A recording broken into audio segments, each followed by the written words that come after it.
পঞ্চম শ্ৰেণীৰ ইংৰাজী ক্লাছ 5 ইংলিছ এই ফাইলটোত আছে প্ৰতিটো পাঠৰে প্ৰশ্নৰ উত্তৰ এয়া লেসন 1 ডে বাই ডে আই ফ্লোট মাই পেপাৰ বোটছ ইয়াৰ পৰা আৰম্ভ কৰি আটাইকেইটা পাঠৰে প্ৰশ্ন উত্তৰ আছে এয়া অন্তিম পাঠ লেক অফ ডায়মণ্ডছ আৰু তাৰ পিছত ইংলিছ গ্ৰামাৰ এণ্ড ট্ৰান্সলেশ্যন পুৰণি প্ৰশ্নকাকতৰ কিছু প্ৰশ্নৰ উত্তৰ ইয়াতে কৰি দিয়া আছে পুৰণি প্ৰশ্নকাকতৰ প্ৰশ্ন উত্তৰ বাহিৰেও পঞ্চম শ্ৰেণীৰ 6 মাহিলী পৰীক্ষাৰ বাবে প্ৰয়োজনীয় 50টা অনুবাদ ইয়াতে আছে তাৰোপৰি half yearly model question paper ইয়াতে আপোনালোকে পাব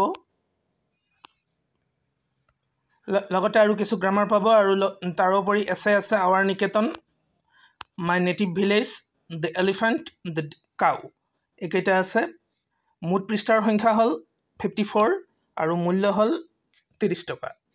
PDF ফাইলৰ বাবে হোৱাটছএপত যোগাযোগ কৰিব পাৰে তো ভিডিঅ'টো এইখিনিয়েই ধন্যবাদ